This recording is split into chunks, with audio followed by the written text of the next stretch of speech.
Genetics is the science of transmission of characters. Genetics primarily deals with the inheritance patterns of characters from the parents to the offsprings. So primarily we understand that genetics is a modern science, and it is a science which deals with heredity and variation.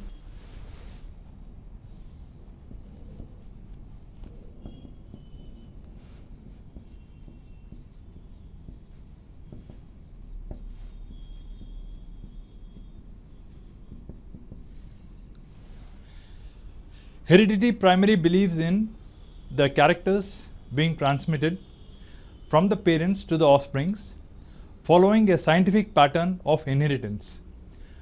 And this pattern of inheritance is termed as classical genetics or transmission genetics.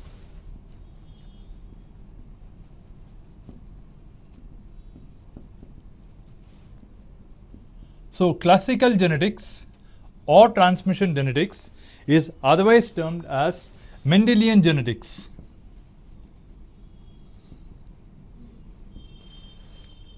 Now the basis of genetics involves the integration of part A, which is termed as transmission or classical genetics, as well as B, molecular genetics, and C, genetics in relation to human welfare.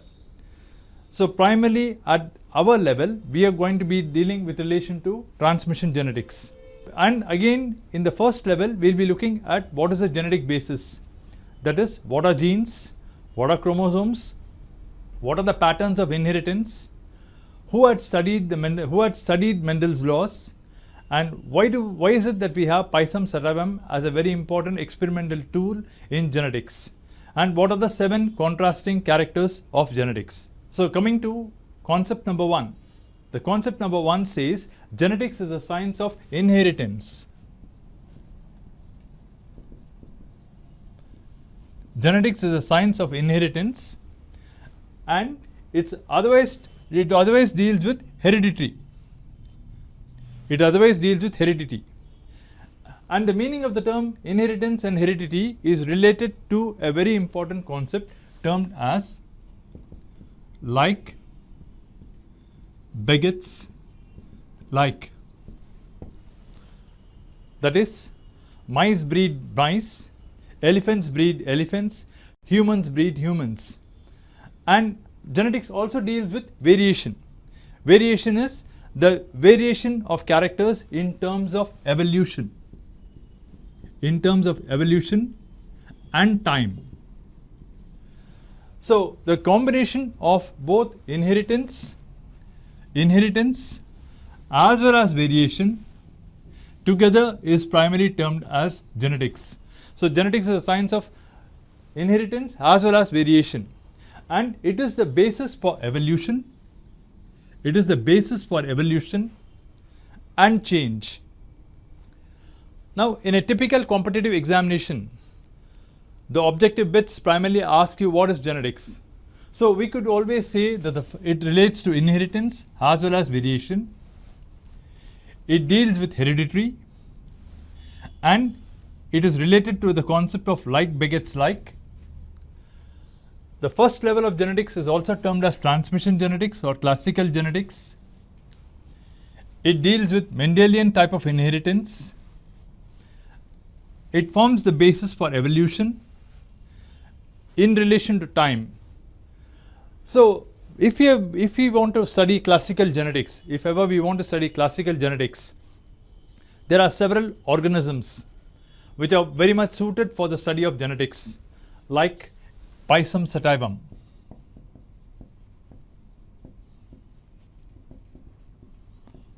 Pisum sativum is the garden pea. Then we have even Escherichia coli. Escherichia coli is the bacteria.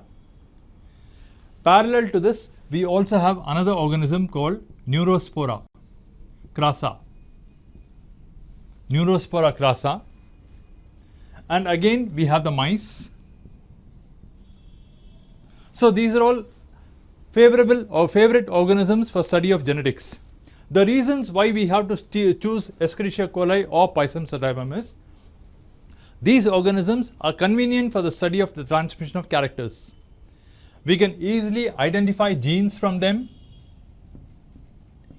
We can know the total genome or the total genetic makeup of the particular organism, and it is the basis for molecular biology. Molecular biology is a science of the 21st century which primarily deals with cells, molecules, and the patterns of inheritance. So while we study genetics, while we are studying classical genetics, a study of Pisum sativum could also be termed as organismal genetics. So what could be the most favorite organism for study of genetics with relation to plant sciences is Pisum sativum. So this again is a very important sort of a concept which could easily be coming in any sort of a competitive examination. There could be, while we are studying on Pisum sativum, the term organismal genetics is extremely important. Coming into transmission genetics. Transmission genetics is primarily dealing with the principle of heredity. That is, how characters are transmitted from one generation to the next generation. How are characters transmitted from the parents to the offsprings. And which are all the most important characters. Like you've got somatic characters, you've got genetic characters, as well as you also got neurological characters. And a character is a morphological expression of any particular sort of a trait. Like tallness, dwarfness, baldness, intelligence, musical ability, or time of flowering in plants, as well as the character of photosynthetic efficiency or nitrogen fixation which occurs in plants. All these are predominantly termed as characters. And while we study the transmission of characters, it is important that characters are predominantly determined by certain basic units of inheritance which are termed as genes. A gene could, maybe for the classroom, it could be defined as a stretch of DNA which is able to encode, which is able to code for an amino acid as well as for a sort of a protein. So gene is an unit of inheritance. Many genes are clustered together just like the beads of a string on certain units which are termed as chromosomes. Now chromosomes are the vehicles of inheritance. Chromosomes are present within any particular nuclei, especially a eukaryotic nuclei. While we take a eukaryotic nuclei, in a eukaryotic nuclei, the chromosomes are well organized. They are well organized just like in the form of spiral rods or spiral coils, and they in turn are the bearers of the hereditary material which is termed as a DNA, which is condensed into genes. So in transmission genetics, we deal with several levels. It relates to what are the principles of heredity, which we will be shortly learning. Then we will also be looking at the transmission patterns, that is the study of monohybrid as well as the dihybrid cross. And third, we will be looking at how genes are organized and how are chromosomes organized, and later on what is the position of the genes on the chromosomes. So in short, classical genetics or transmission genetics or Mendelian genetics believes in A, principles of heredity, B, transmission of characters, C, organization of genes and chromosomes, 4, gene mapping or the order and the sequence of the particular genes on the chromosomes. Now we are starting with relation to the genetic basis of inheritance. While studying the genetic basis of inheritance, it's very, very important that in objective bits we exactly know the sort of definitions. Now, what exactly is meant by a phenotype?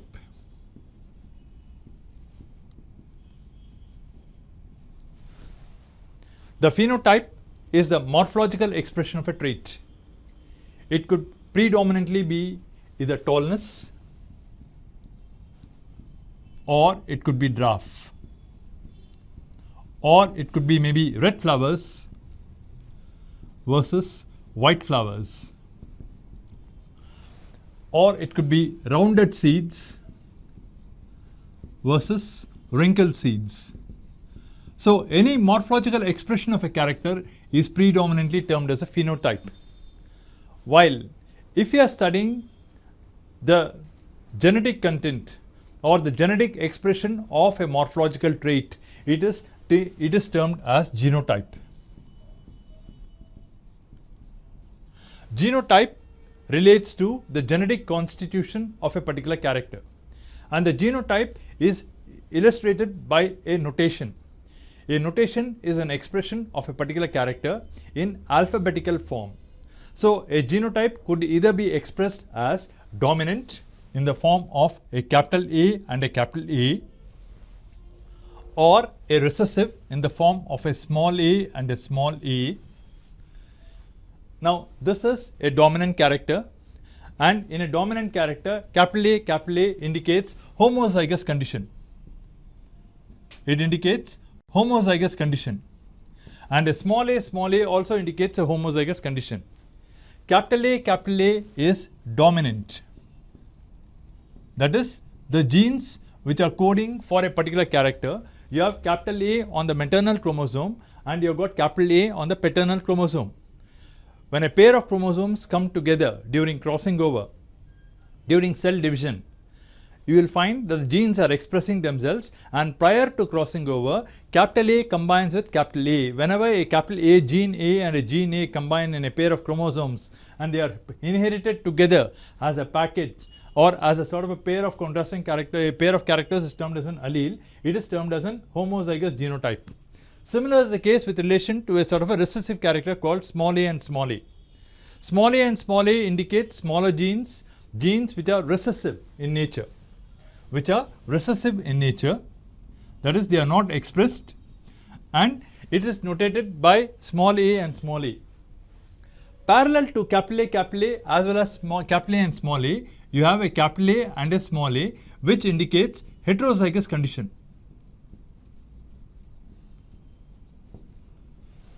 A heterozygous condition indicates capital A is inherited from one of the chromosomes and small a is inherited from another of the chromosomes. So, while we study on classical genetics, it is important that we know about phenotype as well as genotype. Phenotype is the morphological expression of a particular character, while genotype is a genetic constitution of the particular sort of a character. And whenever a particular character is expressed, like you take a tall plant which is designated as capital T, and you cross it with another dwarf plant, that is small t and small t. The tall plant pollen will fall on the stigma of the dwarf plant, that is capital T gene will fall on small t and small t, and when the pollen fertilizes onto the sort of a stigma, you get the sort of an egg, and from the egg you get the seed, and within the sort of a seed, when you sow it, you have the next generation of plants coming in, and when you are looking at the morphological characters of the next generation, it is termed as the phenotypic ratio. So, the phenotypic ratio indicates the morphological expression of the crossing between parent 1 and parent 2. When parent 1 and parent 2 are crossed, you get the first filial generation or the first generation, and the characters of the first generation is termed as the sort of a phenotypic ratio. While if you are looking at the same sort of a characters, if you are studying the same sort of characters, you want to exactly know how do you indicate them in the form of genes, in the form of alphabets. The notation which you primarily study is termed as a sort of a genotypic ratio. A genotypic ratio. So, primarily we understand the genotypic ratio in case we have a sort of a plant which is capital TT crossed into a small tt, and you have a T in the form of a gamete here and small t in the form of a gamete over here.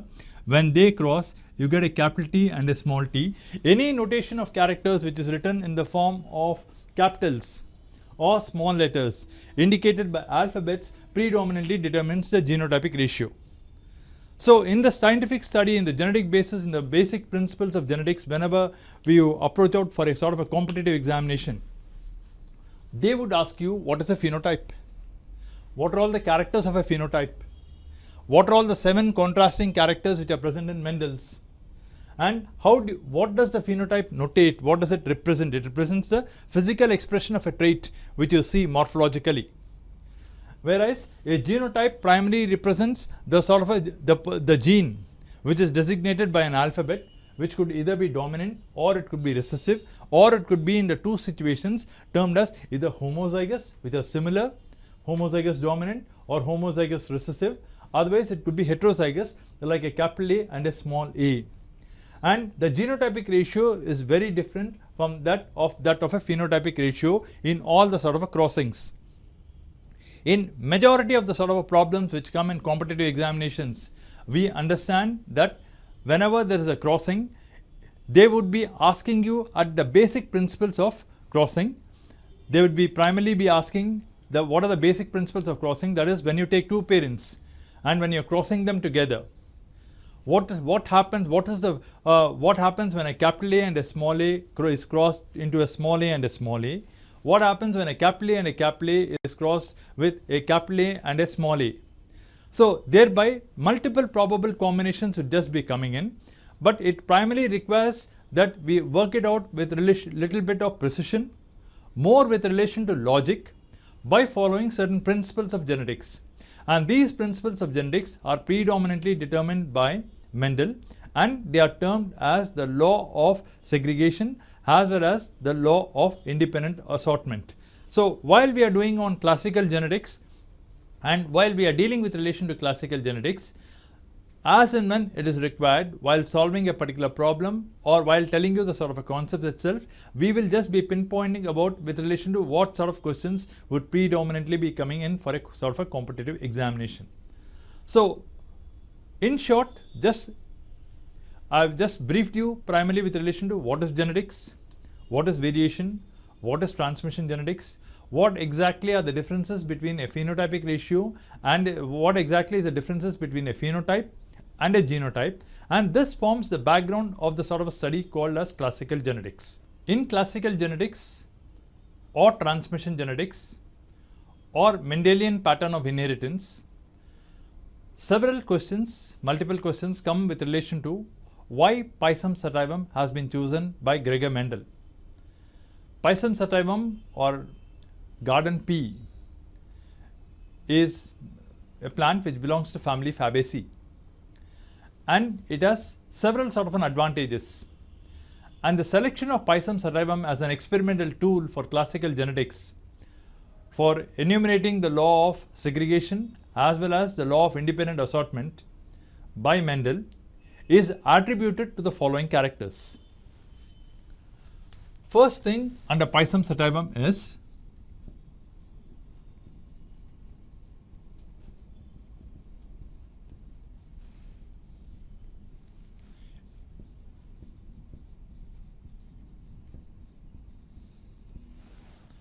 the first important trait is it is self-pollinated.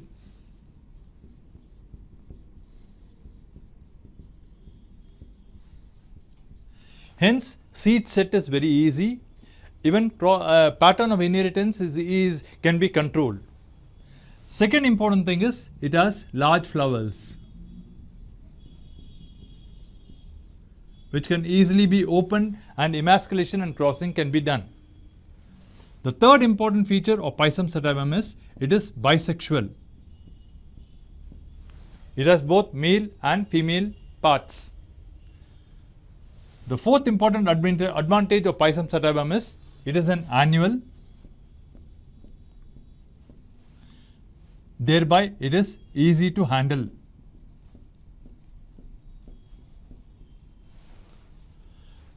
Being an annual, it is easy to grow, and again flowers can be got in large numbers. So this has been by deduction. It's not like as if Mendel chose this Pisum sativum, but later on these are the sort of advantages which scientists have discovered as being convenient for handling on with relation to Mendelian genetics. Now when you take Pisum sativum, when you select it, the first important advantage which it has is it has an annual or a short life cycle.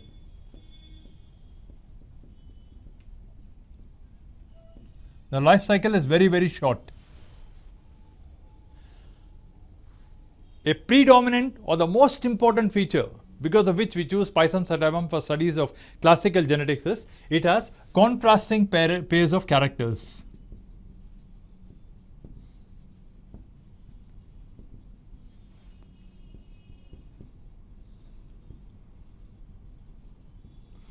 So, the one point on the basis of which Pisum sativum is suitable for studies of classical genetics or Mendelian genetics is the contrasting pair of characters, the priority of priorities. And again, we can do lot of controlled mating.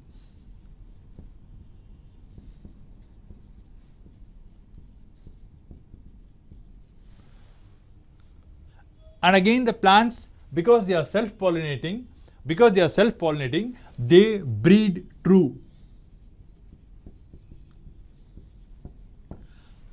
That is, the offsprings resemble the parents. There is no contamination. And always we have fertile offsprings.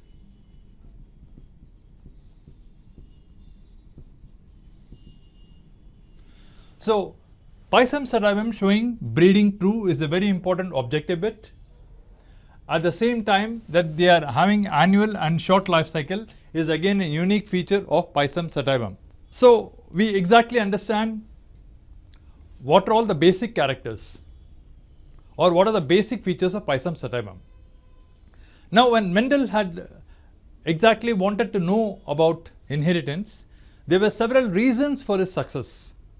The reasons for the success of classical genetics or the Mendelian inheritance, which is the basis of modern genetics as well, is he had studied, it was, or through Pisum sativum we could study one character at a time. There are 7 pairs of contrasting characters, and each character, Mendel had studied each character at a single time. One character at a time is a unique feature, and the character had contrasting forms. It was tallness versus dwarfness, it was yellow flowers versus white flowers, it was red seeds versus rounded seeds, it was full seeds with wrinkled seeds, flowers which are axial or terminal. And again, along with this, we have even the accuracy of record keeping, the statistical basis, the mathematical basis, and precision analysis. So, we could enumerate the reasons for the success as one character at a time,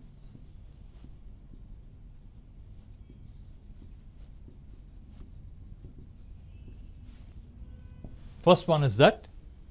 Second one is the contrasting pair of characters, and accuracy of planning. Accuracy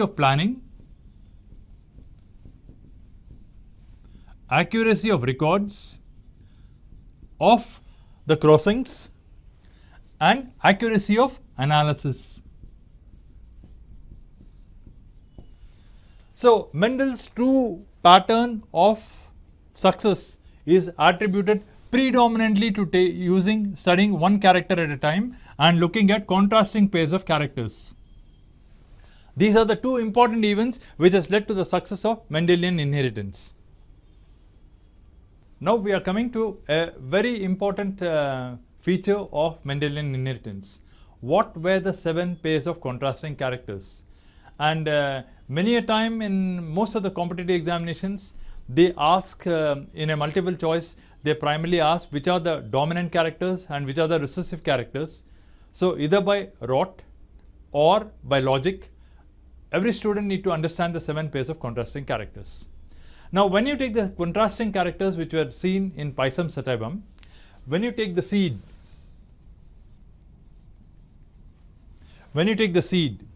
in the seed we have based on seed shape. Next, we have based on the seed coat color. Later on, we also have on the basis of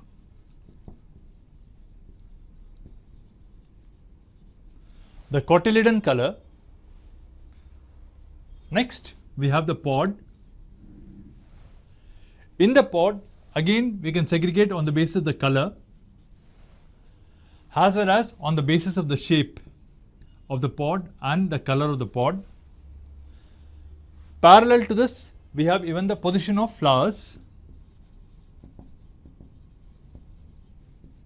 whether it is axillary or terminal, position of flowers, and also the length of the stem.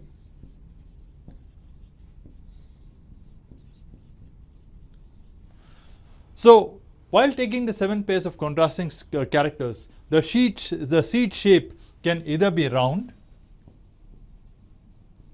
versus wrinkled.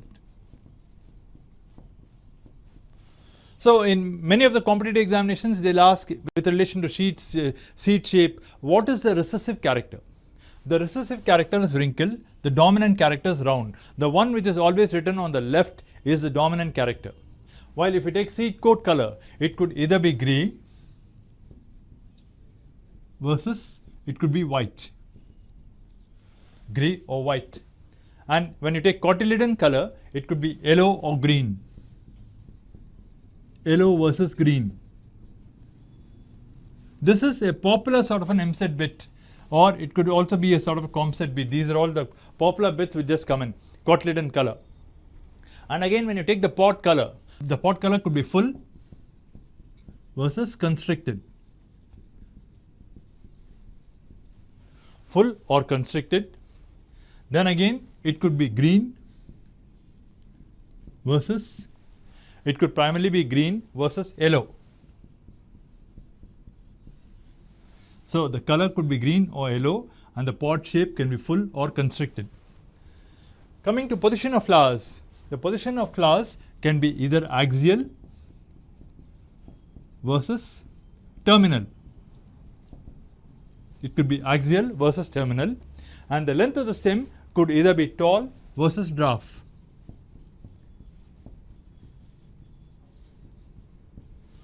So, in the permutation of characters, in the permutation of all these 7 contrasting characters, you could have multiple bits which are just coming in, wherein they can just ask you which is an odd one out, or which is a dominant character, or which is a recessive character, and predominantly among the 7 characters they could also add up something else which is not among the contrasting characters. So, the word contrasting primarily refers to one which is phenotypically visible as a dominant or as a sort of a recessive trait. That is the key.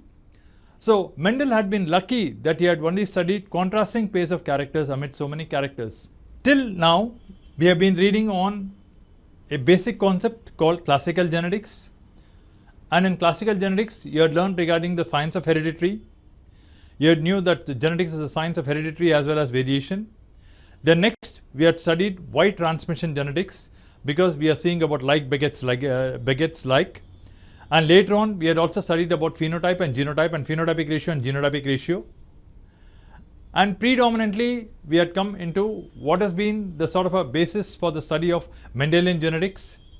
We had studied what is the choice of Pisum sedevum, and what were the 7 pairs of contrasting characters which Mendel had taken with relation to the study of inheritance. Now, we are going to the next level, the foundation level. Now, these levels are the basis for asking many of the sort of questions which could probably come. So, we are going to the level 2, that is we have finished concept level 1, concept number 2. Now, concept level 2 consists of study of what is the meaning of the terms law of segregation or the separation of the alleles. Segregate means separation, separation means separation of alleles. So, when you say an allele refers to a pair of contrasting characters which are present, like in case you have a chromosome A and you got a chromosome B, and in chromosome A you got maybe gene number 1, and in chromosome B you got gene number 2. When you are studying gene and 1 together, it is primarily termed as a sort of an allele when they come during crossing over. So, in concept level number 2, which we are going to deal with now, dwelling on A, laws of segregation, we will also be looking into monohybrid cross, the pattern of character, the pattern of inheritance of a cross wherein it is decided by a single pair of characters. We will come into certain important terms like what is a test cross, what is a back cross, because many questions come in from this sort of a area, what is a test cross and what is a back cross. We will be looking into what are notations, and we will also be studying about incomplete dominance. Incomplete dominance is seen in a particular sort of a plant which is termed as antiherum, as well as in a plant which is termed as Mirabilis jalapa. Mirabilis jalapa is a 4 o'clock plant, and we primarily understand that in 4 o'clock plants we have got red flowers, and when a plant with the red flower is crossed with another plant with a white flower, we get in the F1 we get pink flowers. So, predominantly we'll be looking at the basic patterns of inheritance, and while telling you the concept itself, I'll just be covering up which sort of a questions would be primarily be coming in for any sort of a competitive examination. Now we come to the law of segregation. Law of segregation is the first important principle of genetics. It's also called the first law of genetics, and the law of segregation, or the separation of the alleles, the two pairs of genes which determine a particular character, has been studied by Mendel. So the law of segregation, the basis of the law of segregation is the monohybrid cross, is primarily the monohybrid cross.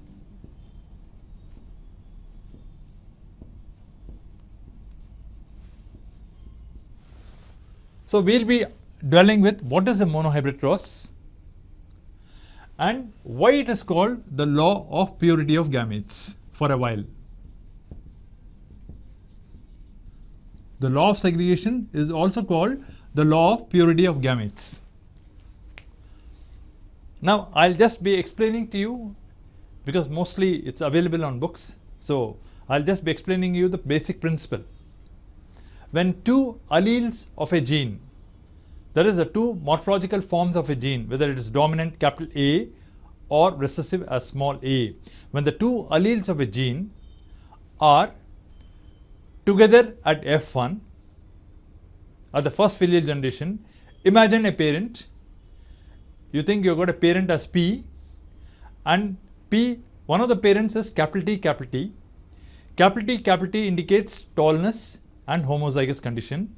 You think the pollen is the male parent is capital T, and it is tall and it's homozygous, and it is crossed with another parent which is a female parent, and the female parent is expressed as small t and small t. Now small t and small t indicates draftness, and it is homozygous. So when you cross a capital T parent capital T into a small t and a small t, during meiosis, capital T forms a gamete on the left hand side called capital T rounded. You have a capital T rounded. So you have parents, you got capital T, and you got small t and a small t.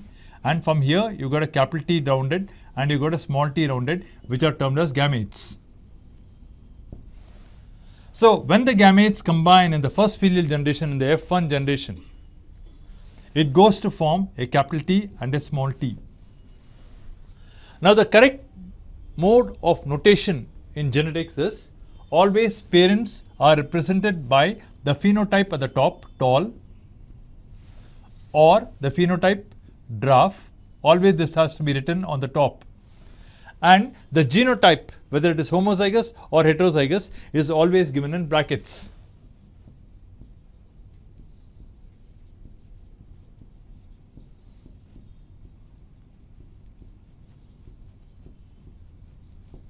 Thereby in the F1 is termed as a first filial generation.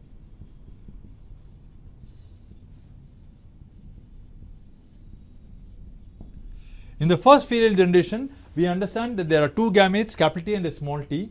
They combine to form an offspring which is designated as capital T and a small t. So this in turn indicates tall,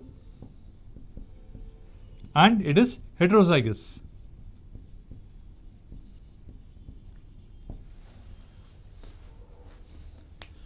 Now when we go to the law of segregation, it states when the two alleles of a gene are together in F1, when the two alleles of a gene are together in F1, in the F1 we have a capital T and we have got a small t. They tend to segregate from each other. They tend to segregate or separate from each other. That is, your capital T follows a particular pathway and small t follows another pathway. They tend to, first important thing is they tend to segregate. When you say segregate, it means separate. They do not blend. They do not combine together. They pass into separate gametes.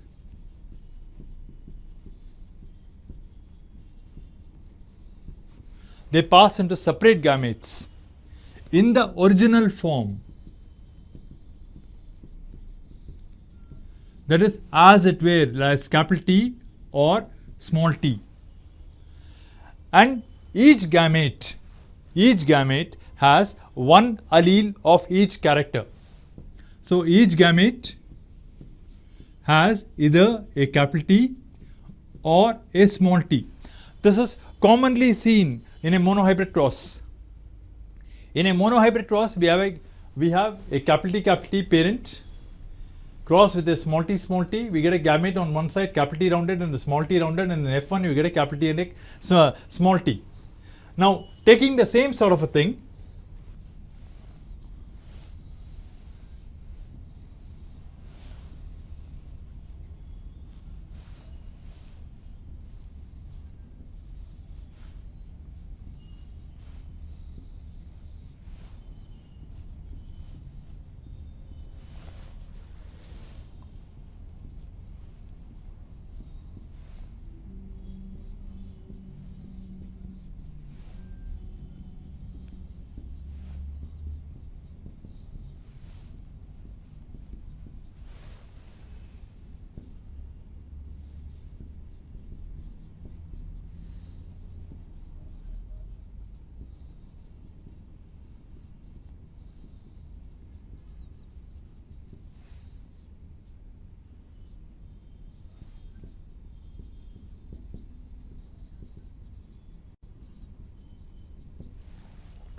now this sort of a device wherein you are looking at the probability of combination of gametes,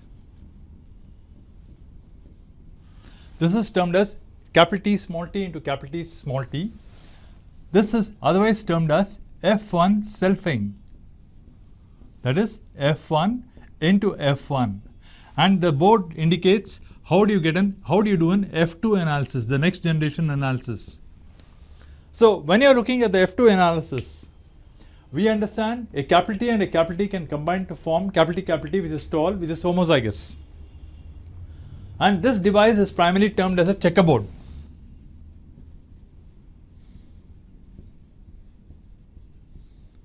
So what exactly is a checkerboard? A checkerboard is a probabilistic device which is used in genetics to interpret the possible combination of the gametes. So a checkerboard is a mathematical device which indicates probabilistic combination of gametes. So we have a capital T and a capital T forming capital T tall, which is homozygous. Then we have a capital T and a small t. Always the dominant gene should be coming first and the recessive should be coming later on. So we have a capital T and a small t which is tall and which is heterozygous. Later on we have got a capital T and a small t tall, again heterozygous, and a draft which is small t and homozygous. So this is primarily termed as F2 analysis, or it is otherwise termed as result analysis of a monohybrid cross. So in a monohybrid cross, when you take the F1 gametes, the F1 gamete is always capital TT. And when you are taking a capital T, and when you are crossing it with a capital T and a capital T in F1, the ratio in which the F1 gametes are used is termed as 1:1. This is a typical sort of a competitive examination bit, wherein they ask you what really is happening here. When you take F1 into F1, it indicates capital T into capital T, and the ratio is equal 1:1 or 50:50. And here we are understanding, in this particular checkerboard, we understand that capital T gene and small t gene, they segregate, they do not blend, they pass into separate gametes, they are present in the original form. Each gamete has one allele for each character. So because of these particular characters, that is because they tend to segregate and do not blend, this is also termed as the law of purity of gametes.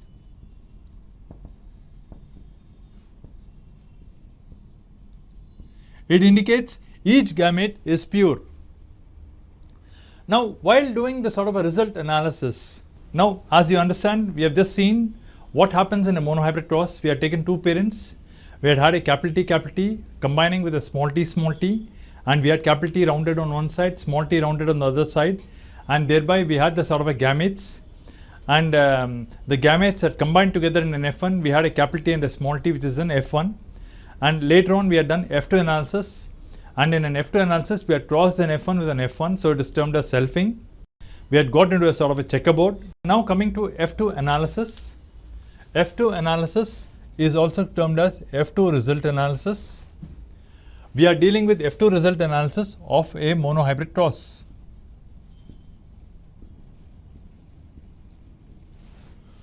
So we have got the serial numbers. We are looking at the characters. Next we are looking at the genotypic ratio.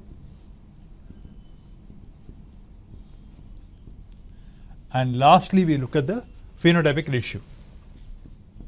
Phenotypes.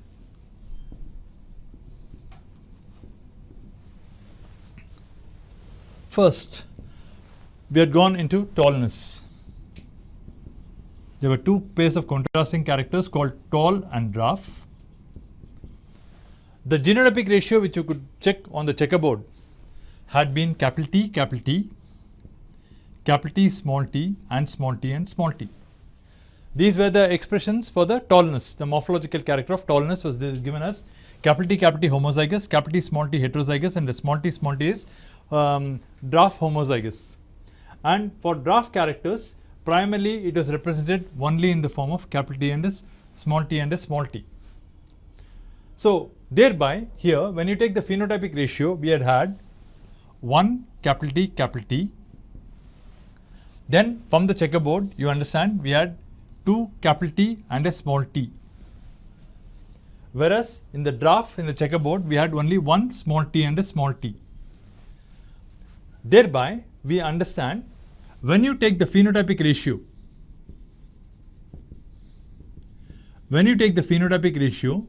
of tall versus dwarf,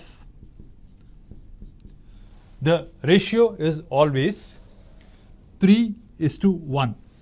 We had a capital T and 2 capital T, 2 plus 1 is equal to 3, and we have got a small t which is represented as 1. So this gives the phenotypic ratio. Whereas when you go into the genotypic ratio, there is a genetic content. The genotypic ratio always indicates that there had been 1 capital T, then there were 2 capital T and a small t from either side, and 1 small t and small t on the other side. Thereby the genotypic ratio is 1:1. Now these are all probabilistic combinations like which you primarily understand in any sort of a competitive objective bit. They could ask you what is the F2 genotype in a monohybrid cross. The F2 genotype in a monohybrid cross is 1:2:1. What is the F2 phenotypic ratio? It is 3:1. And why it is called the law of purity of gametes? Because they segregate, they do not blend, and they pass into separate gametes. And when you take the different ratios of the F1 gametes, it's always 1:1. Another important bit is each gamete has 1 allele for each character. So this one is in simple, the probabilistic, at least you could get about some 5 to 6 questions based on the law of segregation or the first law or the monohybrid cross. Now coming to monohybrid cross, while we are having a sort of a summary or a conceptual background about what is a monohybrid cross. A monohybrid cross is a cross between how many parents? We have 2 parents. We always have 2 parents. And what do they differ in? They differ with relation to one single trait. So 2 parents, 1 single trait, 7 pairs of contrasting characters is what primarily relates to a monohybrid cross. So we have got 2 parents and we know the genotype. The genotypic ratio is 1:2:1. And what are gametes? Gametes are predominantly formed because of reduction division. Because of reduction division, at what levels? When a capital T combined with a small tt, we had a capital T rounded and a small t rounded, which are indicative of gametes which have been reduced. What does F1 stand for? F1 stands for the first filial generation, because filial in Latin means progeny. And where exactly is segregation or the separation of the gametes happening? The segregation of the gametes actually happens when F1 is selfed. When there is F1 into F1, that is selfing, that is the place where there is separation of the gametes or the segregation of the gametes. And exactly we know in a monohybrid cross, we know the F2 phenotypes. The phenotypes are the tall and the dwarf.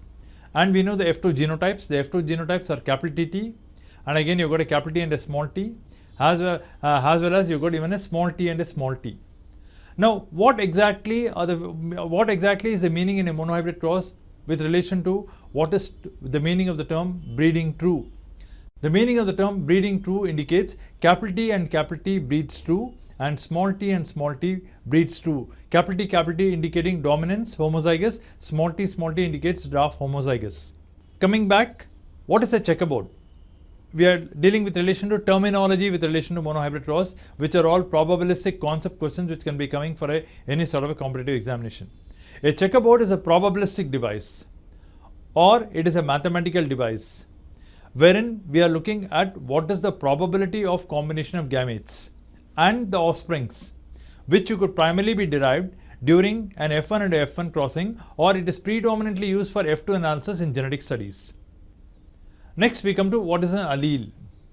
An allele is an indication of a pair of contrasting characters. A pair of contrasting characters which are determined by genes like a capital A and a small a. Capital A and a small a together constitutes an allele. A small a and a small a together constitutes an allele. And again, a capital A and a small a could constitute a sort of an allele. Now, what is a gene? A gene is a unit of inheritance. A gene is a stretch of DNA, it's a unit of inheritance, and it is located in the chromosomes. So, predominantly when you take genes, genes could be just like beads on a string. That was the classical genetic model of a gene. But today we understand that gene is a unit of inheritance, and it is a stretch of DNA. It has got a sequence of nucleotides. It has a coding sequence and a non-coding sequence called introns and exons. And again, it has a promoter sequence, it has a regulator sequence, and it has a terminator sequence, and it is responsible for all the characters whichever is begetted in biology. What exactly is the meaning of the term locus? Locus represents the position of a particular gene on a chromosome. If we have a chromosome, on the chromosome we have several sort of loci. Loci are the places where the genes are located, and the distance between two genes is determined by kilodaltons. So, locus is the place where genes primarily reside, or a stretch of DNA can easily be pinpointed. And what is the meaning of the term segregation? Segregation refers to separation of the alleles during inheritance. And what is the meaning of the term random union? Random union indicates how is the probabilistic separation of the gametes and how do they unite to form newer gametes in the F2 analysis. So, in a monohybrid cross, the terminologies relate to parents, genotype, gametes, F1, F2, F1, F2 phenotypes and genotypes. What is the meaning of the term breeding true? Then checkerboard, what is an allele, gene, locus, separation and segregation, and random union. Now, we'll just be getting into a very, very important component of classical genetics. Theory behind this is it is primarily termed as a test cross. Now, what exactly is a test cross?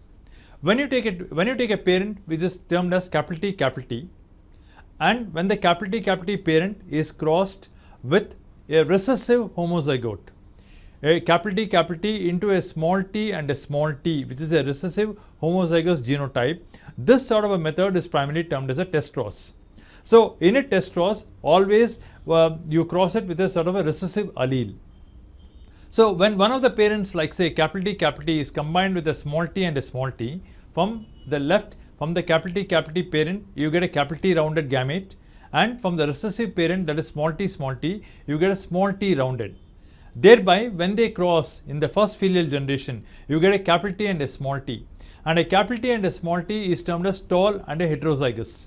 So, in a test cross, always remember one of the parents with another one which is primarily termed as a recessive. The key word is recessive homozygous genotype.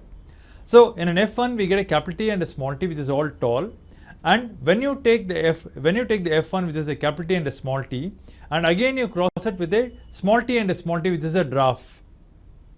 So, we have at the second level we have the F1 which is a capital T and a small t which is tall heterozygous, which is crossed with a recessive allele small t which is dwarf homozygous.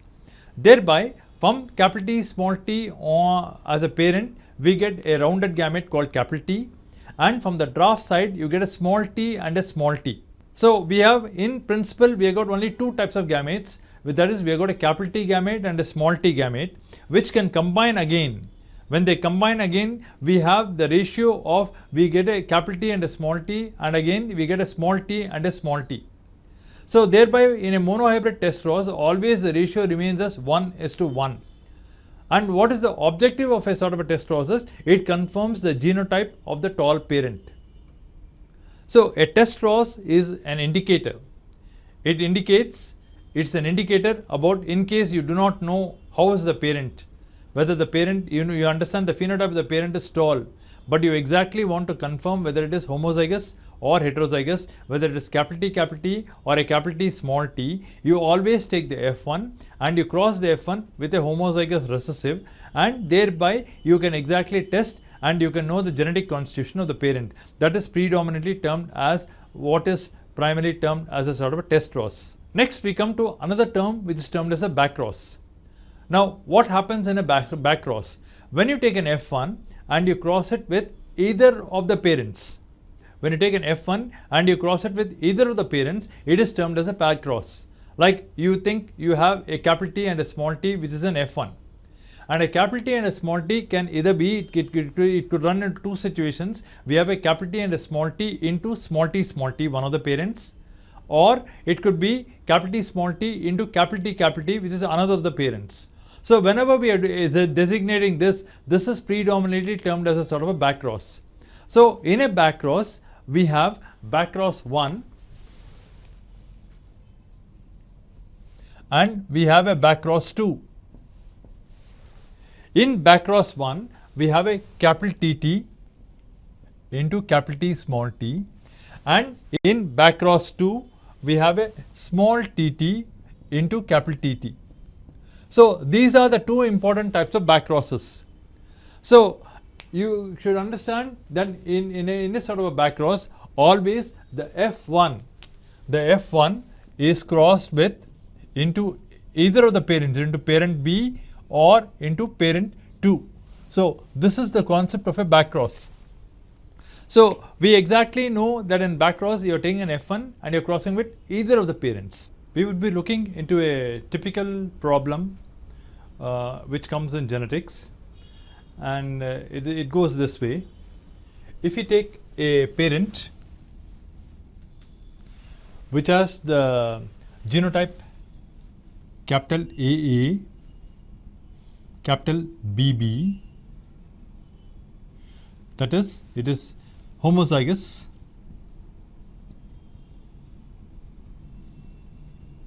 and this is a dominant genotype, and you cross it with another recessive parent. The recessive parent is again homozygous but designated as small AABB. Thereby, in an objective, they could be asking you, how many gametes do you get out of these?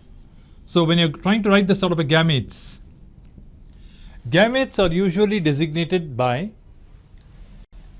you have an A from here and a B from here, and it should be rounded. So the notation in genetics is always the gametes are rounded. We have on the left, from a capital AA, capital BB, you have a capital AB rounded, and from a recessive parent on the right hand side, that is small a, small bb, we have a small a and a small b rounded. So the two gametes which are formed over here are of different, that is, they are dominant capital AB and recessive small a and small b. And again, in a typical objective bit, they could be asking you, what is the ratio of the gametes? The ratio of the gametes always tends to be 1:1. Over here, 1:1, or say 50% is to 50%.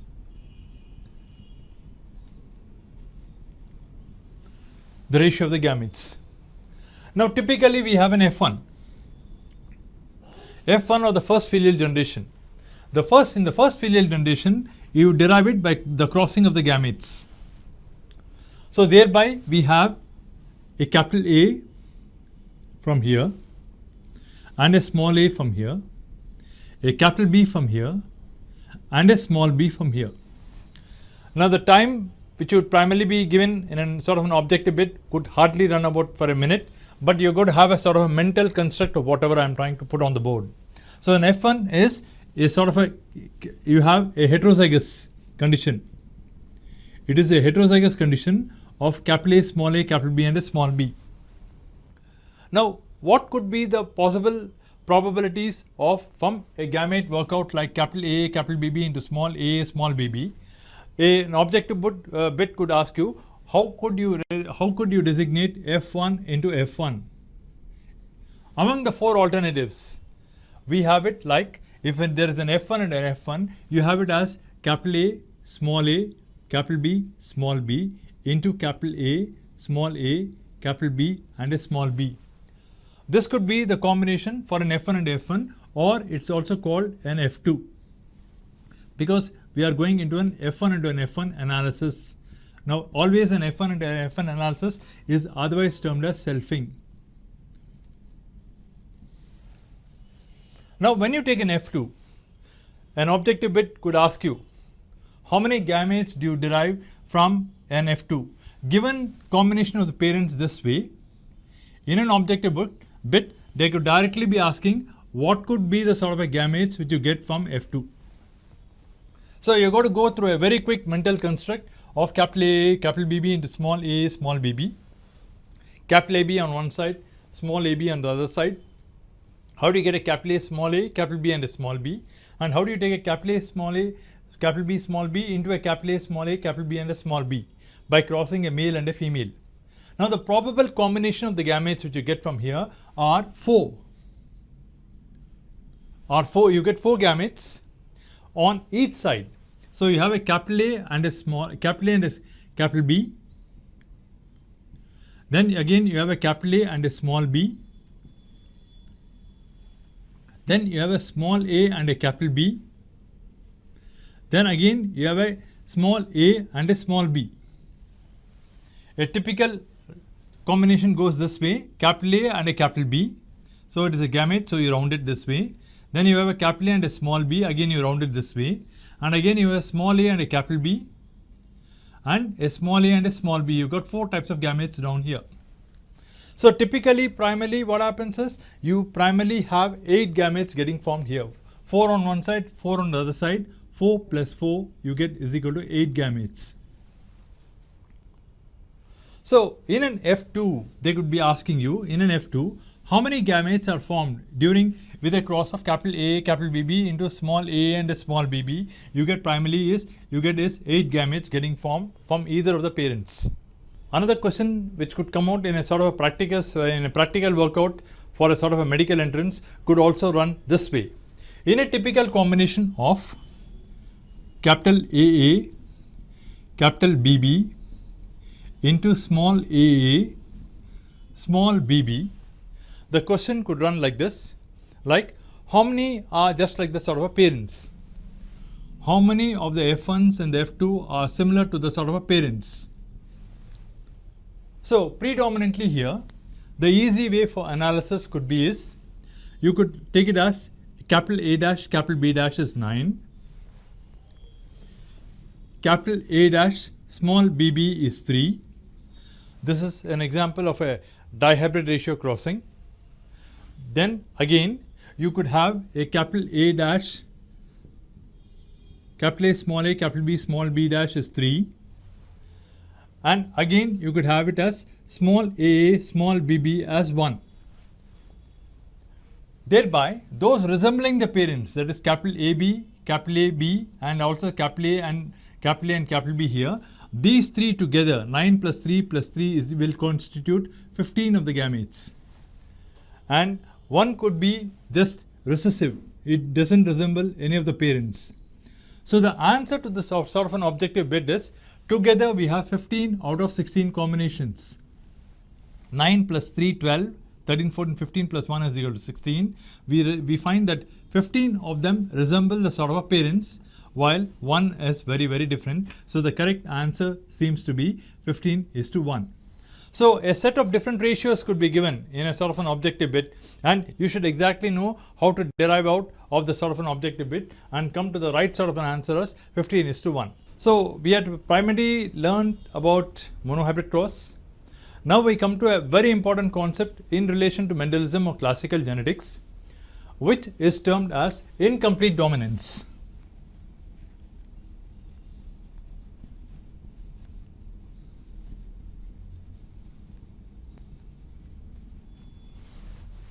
Incomplete dominance is a pattern of inheritance which is seen in A, fruit color in brinjal.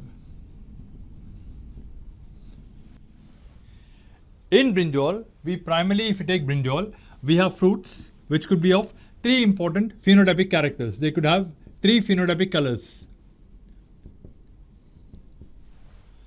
The three phenotypic colors could be purple, which is common. Then we have violet, and later on we have white. White is a recessive trait. So when you typically take a sort of a crossing, whenever we are dealing with relation to crossing, it is assumed that the dominant characters are always on the left and the recessive characters are on the right. Thereby, we can designate it by the notation parents, capital PP, which stands for purple, into small p, small p stands for white. In a crossing of purple brinjals into white brinjals, designated by capital PP and small pp, we have the following gametes. From this side we have a capital P rounded, and again we have a small p which is rounded from here. Thereby, when you take the F1, in the F1 a capital P combines with a small p.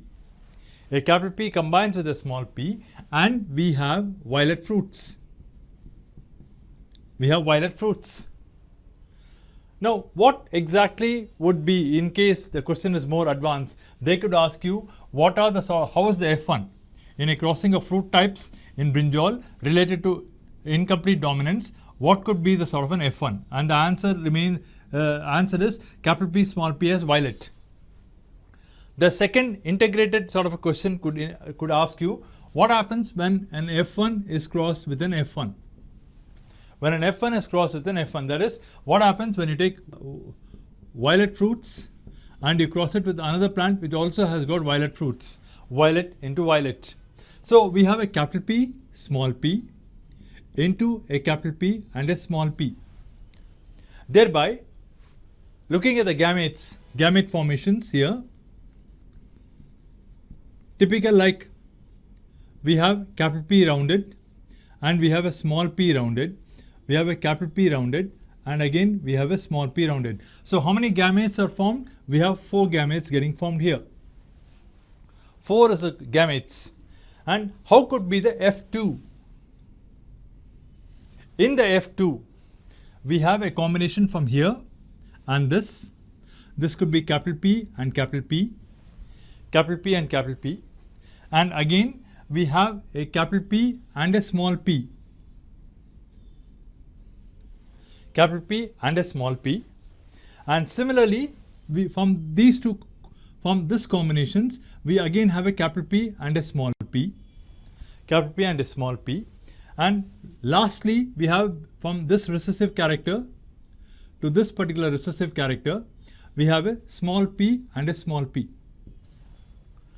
Thereby, when you take the F2 analysis, we understand that one has got purple fruits.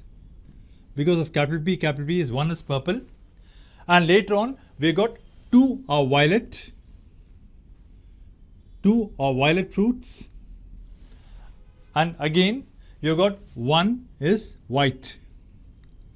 So 1 is the white, 2 is the purple, and again 1 is the purple, 2 is the violet, and 1 is the white. That is an indication of incomplete dominance. So in an incomplete dominance, what is the basic key? whenever you take the heterozygotes,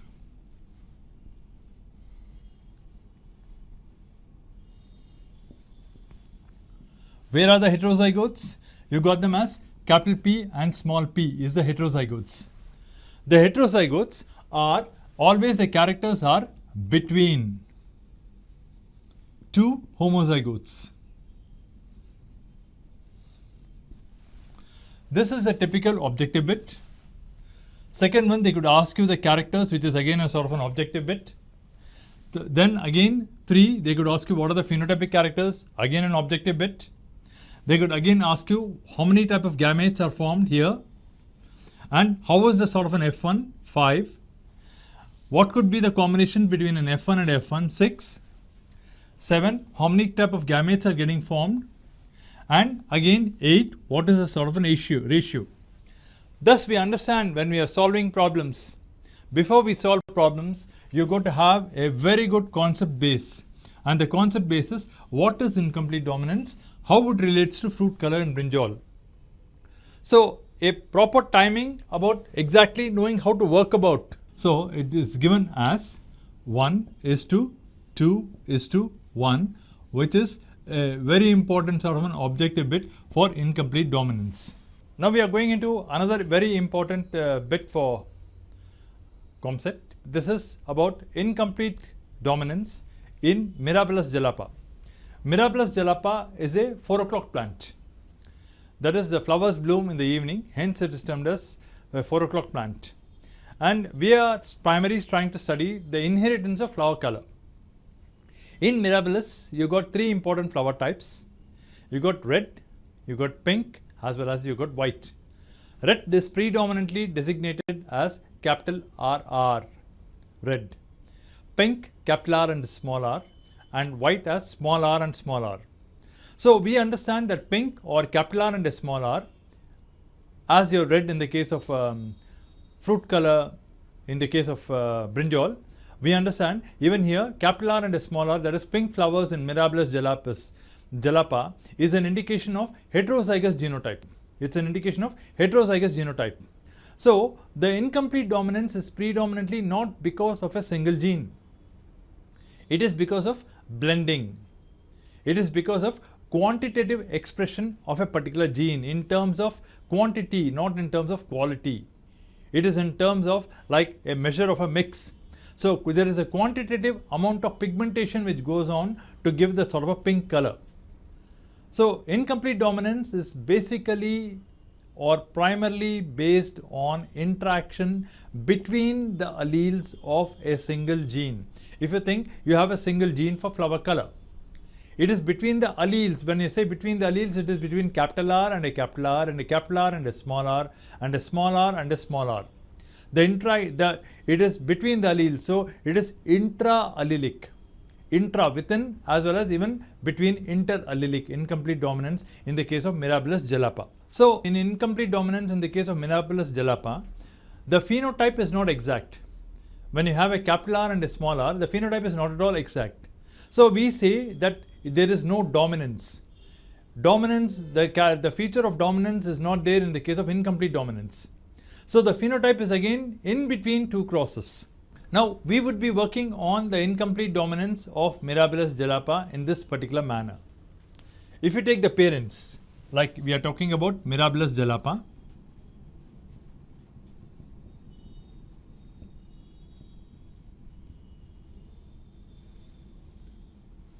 it is also termed as a 4 o'clock plant, and our objective is the study of incomplete dominance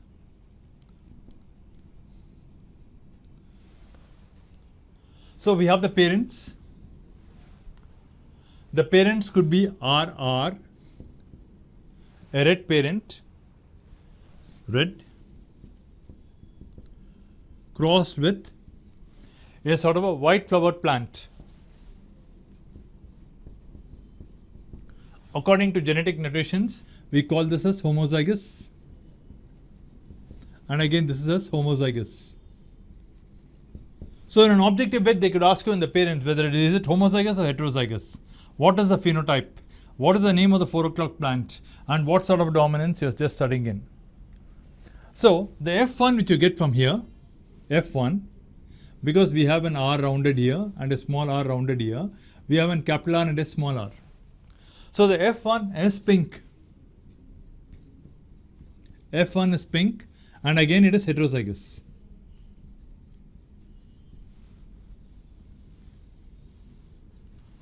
F1 is pink, and so neither of the alleles are dominant in the hybrid. That's a very important character of incomplete dominance.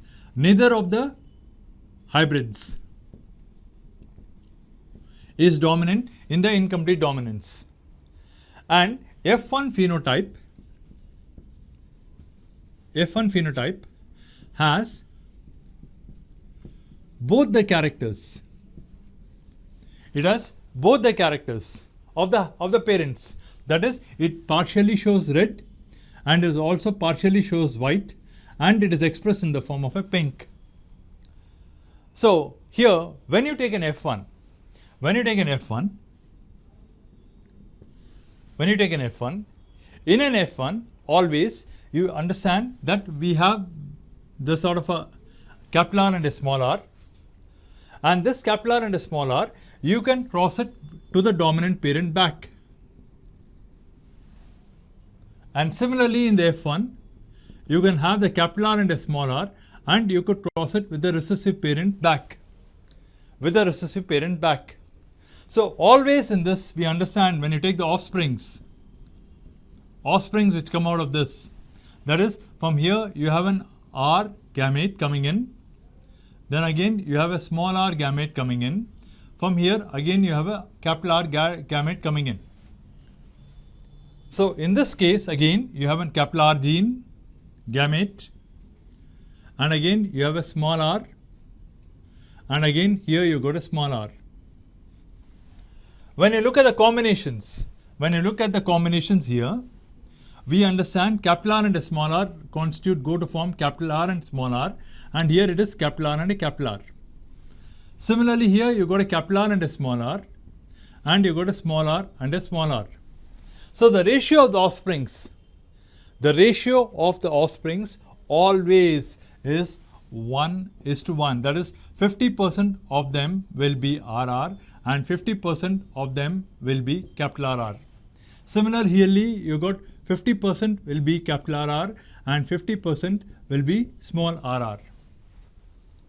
Thereby here we understand that in incomplete dominance, always the pattern of inheritance will show 1:2:1. Next, whenever we are dealing with F1 crossings, we are doing the F2 analysis, and in the F2 analysis always it will be 1:1. And here both the characters are expressed, and again both the characters are expressed, and we understand an incomplete dominance is due to the R colored gene. Why R colored gene? We have it here predominantly in these as well as in this particular thing. We understand always it is R. So that's why incomplete dominance is because of the R colored gene. So this is in simple the pattern of inheritance in terms of incomplete dominance in Mirabilis jalapa. So the probably in a sort of an entrance, they could be asking what are the parents, capital RR and also small rr. What do they represent? Red and white. How is the condition? Homozygous or heterozygous? It is homozygous. How is the F1? The F1 is pink. How is the F1 notated? It is notated in the form of a capital R and a small r. And neither of the alleles are dominant in the hybrid. That's a very important concept in incomplete dominance. Neither of the alleles are dominant in the hybrid. They are expressed but they are not dominant. And the F1 phenotype has the characters of both the parents. And in an F1 when you take, you have got a capital R and a small r which combines with a capital R and a capital R. And again in an F1 you have got a capital R and a small r which can combine with a small r and a small r. Always the ratio is 1:1. Incomplete dominance is due to R colored gene in the case of Mirabilis jalapa. Same is the case even with relation to fruit color in the case of brinjal.